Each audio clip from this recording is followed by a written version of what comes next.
everyone, this is Abby from AV Tarot Reading, and in this video I'm showing you what my first spread for my grandmother's ancestral reading looks like.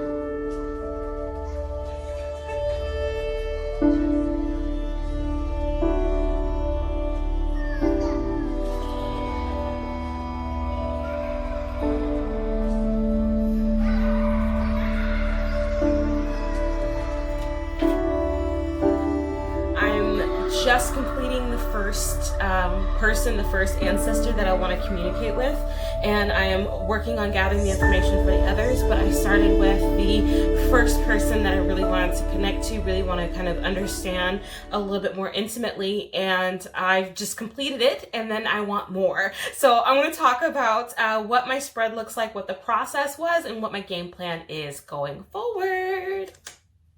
Okay, so I just wanted to take a quick second before we hop into process of what the spread looks like, how I go about it, and how I conduct this series. I just want to show you what the end result looks like. So as of right now, the way I have set things up, I am doing a Zodiac style spread using 3 cards per space. And so here in a moment, I'm going to show you the cards that I used so that you know how I go about it and how I would lay this up. But yeah, I thought it'd be really useful first to show you my end result before we actually hop in too far. So yeah, let's keep going. So to get us started, let's talk about what I think you need to conduct this reading. So first of all, I feel like you need a space, a table space that is at least large enough to kind of hold a larger size reading, because this is going to be a 13 card space read. It feels like, you know, having a good sized table. I mean, this isn't the biggest table, but it's definitely not a lap tray. So this is a table that I could sit maybe 2 people on both sides, and then 1 person at each end if we were having a meal, for instance. For me, that is my altar space. That makes a good table for me. Let me move this one because it's making a little bit of a racket. So that works for me, anywho, was that size of table space. And then I use a Zodiac style spread that has not so much the houses, but the representation of the houses. So it's like, I'm going to show you if I can, because I know I might need to adjust the focus. So let me do that real quick. There we go. So in this particular reading, it's handwritten because I keep it in a book that I kind of curate for spreads that I like to use. But I have each house starting, from 1 all the way around to 13. And each house has its kind of like representation or like keywords that I'm reading about. And for me, this works really, really well for reading on a life. So that's why I use it that way. Let me get my focus together. There we go. So first I get a written version of that spread out so I can keep it as a reference, because that has been wildly useful. And I keep that off to the side. I also then, because I'm a weirdo, I like to use 3 decks of cards to do the spread. I honestly don't think it's really important if you use 3 decks of cards. I just like to have an elaborate conversation, and I feel like I get more information with more cards. That's how I am as a reader. I feel like, yes, you can get a lot off of 1 card, but there's that fine line between like 1 card is good, 2 cards is better, 3 cards is awesome, 4 you're starting to have diminished returns, if that makes any sense. So it's like, I like having more visual input. I like having more visual information to choose from, so that my intuition has more to work with. And I've had some really good examples about how that has actually worked for me in this spread, or in this kind of personality profile kind of reading. So I'm actually going to continue to use that process. It's worked really well for me in the past, and I feel like it's gonna continue to work, at least on my Caucasian side of the family. Now for me, and I don't think everyone has to go through this or does this or may even go through it, but I know when I deal with my African ancestry, I'm not gonna want to look at the classic Caucasian face when I'm thinking about an African lineage. So I have cards that are prepared in a couple locations that I'll be pulling out that have more African diaspora lineage to it, so that it is less of a jump. So the reach doesn't have to go so far to make the connections that I'm aiming for. So that's just for me though, and that's just me trying to be sensitive to my ancestry and kind of preemptively prepare for that. So that's why I've done that. What else do I want to do? Oh yeah, I want to also make sure that you have a picture of the ancestor if at all possible. Now, I understand some people are adopted and some people are not going to have imagery, and I've already kind of pre-planned for that. But for the ancestors that you do have imagery for, I just like to kind of have them nearby so that I know who I'm focusing on, I know who I'm looking for, I know what information I'm trying to pull on.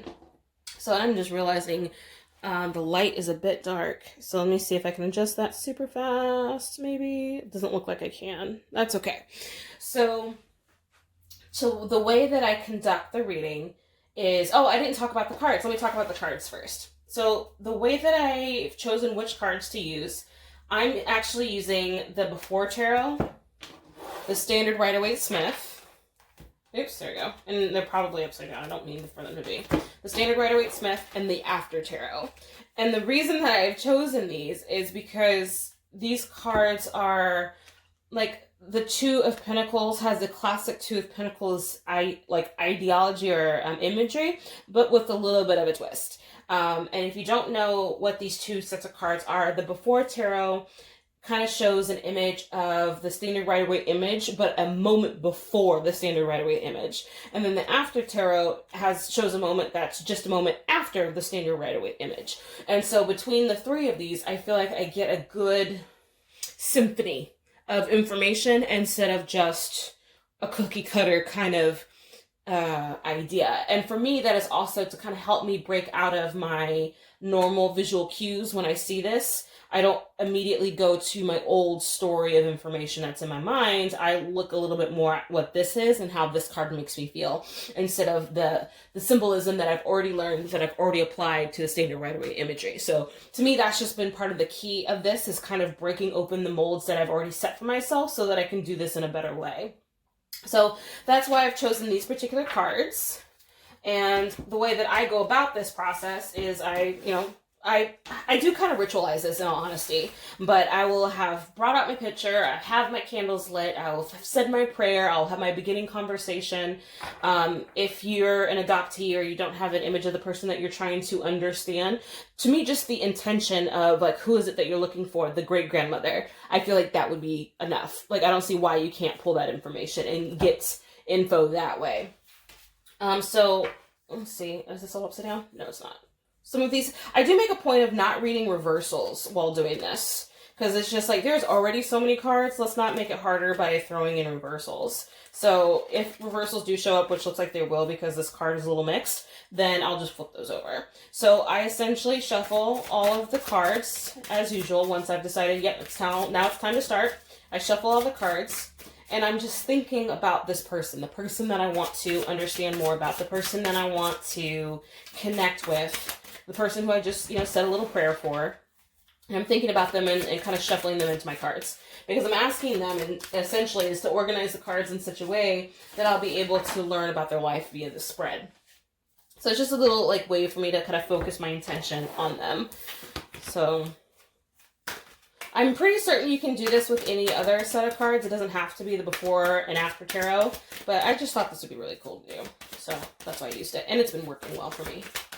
Okay, so you've shuffled your cards however you see fit, and then you start to pull directly off the top into the spread itself. So let me show you how I go about it. So, of course, card space 1, 2, 3, 4 is at the bottom, 5, 6, 7, 8. I like having a towel, but I don't have a towel on this altar or a cloth on this altar yet. 7, 8, 9, 10, 11, 12. I've included some stones that kind of make my altar feel a little bit more alive when I'm reading and when I'm working here. And of course, I like to be a little neat. It just helps me through the process. And then I have the 13th card there. In this situation, I've not included the shadow card as of yet. I don't think I'm going to need to because I feel like I have plenty of info here. So that's deck number 1. I then go to the Standard Rider-Waite-Smith, and do it again. 1, 2, 3, 4, 5, 6, 7, 8, 9, 10, 11, 12, 13. And I don't think it is important that it lays sideways because, again, we're not reading reversals. It just fits in here nicely if it's sideways. And then we do card deck number 4. Or this is, excuse me, number 3. This is the third card in the series. 1, 3, 4, 5, 6, 7, 8, 9, 10, 11, 12, 13. Okay. And I then put the cards off to the side because if I run into a card that I need to elaborate on or need to get clarity on, I want to pull from the deck that card comes from, is how I've done it so far.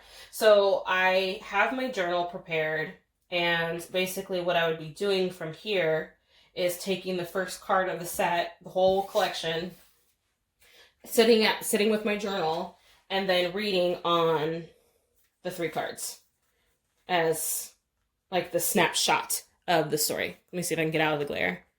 There you go. This, well, kind of. Sorry, I'm looking at from askew. So for me, this is the personality. This is card space 1. This is the personality. 10 of Cups, Page of Wands, King of Cups. So it's like I'm thinking family first here.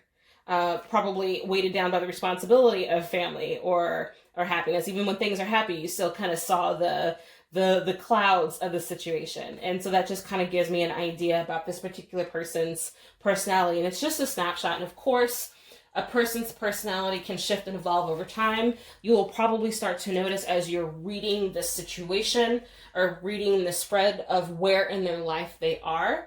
I have had it done where when I'm doing a past life reading using this same spread, that one opens up mostly like a young adult through later adulthood, or like middle age through later adulthood into their passing kind of thing. But that's in relation to past life. This one is a deceased person who has transitioned, whose life I'm reading on, and this feels like a snapshot in a particular area of their space and time, if that makes sense. So I'm pretty certain that does. And if not, totally throw down a comment or a question and I'll answer as best I can. But let me go ahead and pause this video and show you how I kind of write this out in the big old journal that I have as I'm going through that process.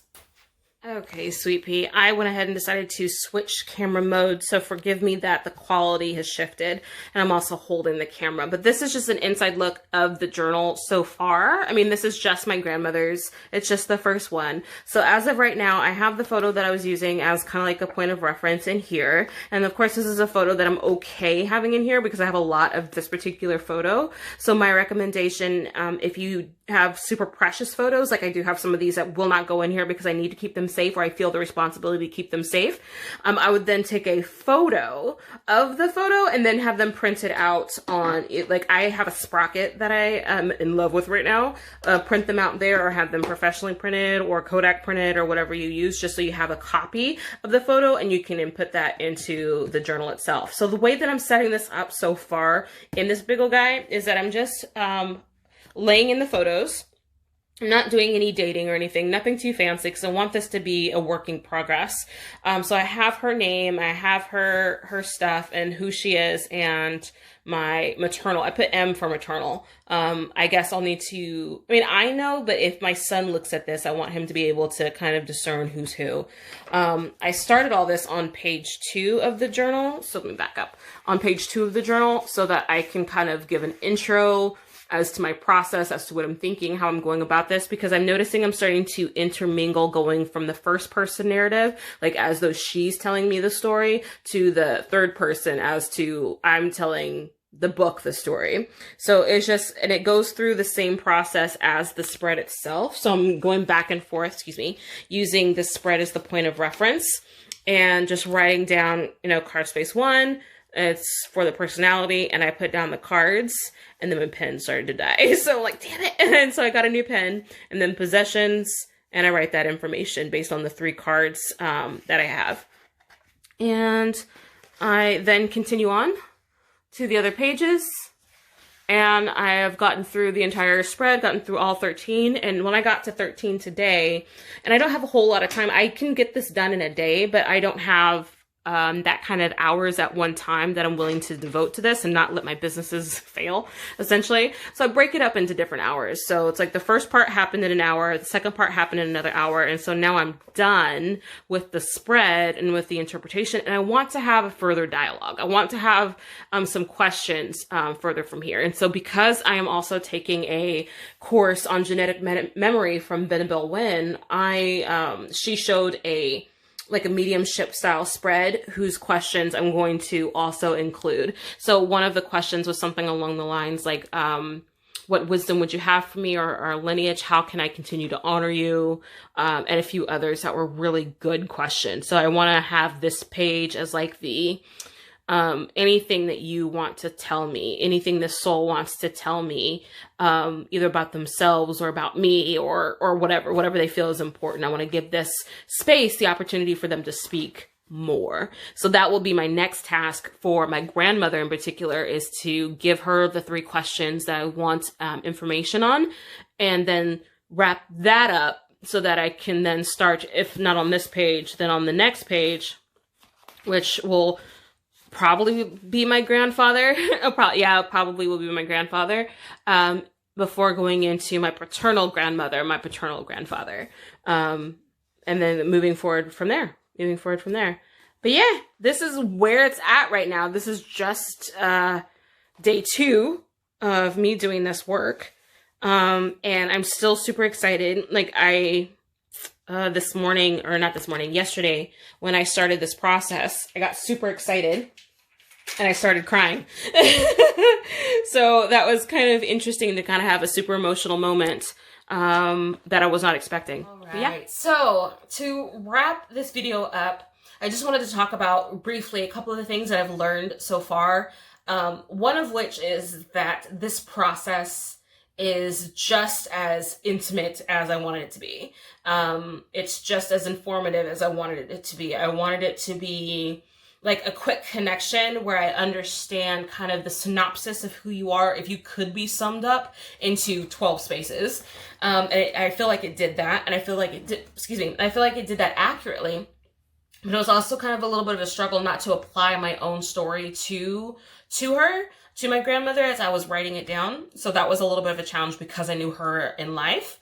But I'm welcoming that challenge, and I look forward to going into ancestors that I do not know, so that I can kind of push that boundary a little bit further. I was also able to see where elements of my personality are just like hers. Like, she had this mission critical kind of aspect to her, where she needed to have a mission in life to feel meaningful, to feel purpose. And I, for a long time, I'm not going to say struggle, because it's not really a struggle, but I sometimes have to confront that and deal with that head on. So it's like, oh my gosh, I see where I got this from. And so one of the comments that I got from a sweet soul in one of my groups, when we were talking about ancestry, is that she didn't like her ancestor, so she has no desire to do this. I don't think that this project is for them or about you getting to know them like that. This feels like more of the non-bias, looking at it from a high-level overview aspect of it. And I feel like even if we're reading on ancestors that we don't know or don't like, there is still information there. There is still something that can be learned there. And I also feel like doing this kind of work forces you to confront aspects of yourself or of your family history, of your family lineage, of your family drama, that you may not have been willing to or open to face otherwise. So I think it is actually really, really useful as a form of continual spiritual growth and development that you look into, that you do kind of like an ancestral project like this. I feel like what I'm learning about myself, what I'm learning about this process in general, is that you get to learn so much more of who you are, where you've come from, and where you're going by knowing how you got here, knowing the souls that got you here. Like, there's something that's amazing about that. Even if they're bastards and assholes, they still got you here. And I feel like there's at least a nod to that. I mean, I don't have to like put you up on the altar per se, but there's at least a nod to like, yo, you got me here. Thank you. Done. Like, that's all the conversation that is necessary. But And I know, like, it's not gonna be one size fits all. I know there's gonna be some ancestors that I'm gonna be like, you were a dick. I don't like that. But I'm also gonna make time and space to understand why they were the way they were. So on those ancestors, especially I think on my grandfather's side, about my great grandfather and his father, I feel like there's going to be a lot of information there, a lot of family stuff there that's going to need to be chewed on and need to be kind of worked through. And I feel like just me being able to speak life into that will allow those wounds to finally go away, so that they don't get continued passed down into at least my line, my side of the line, that they don't continue to wreak havoc on my family, on my line, on my lineage, that it ends with me, and that I will have the opportunity to give the biggest gift I can to my family history by dying well, by dying healthy, by dying in an honorable space. So I look forward to doing this work, because this is kind of like part of the life path, part of the life mission, part of the life goal. So yeah. I love this. Oh my God. I'm super excited to start tomorrow. I'm super excited. So yeah. Anywho, I hope you enjoyed this. Please like, please subscribe so you can stay up to date on everything that I'm doing with this journal, as well as other tarot related stuff. But yeah, you take care. And if you have any questions about anything that I showed you today, please throw it into the comments and let me know. I am so open to having a conversation. I look for any reason to talk about this. So please let me have a reason to talk about this. You all take care.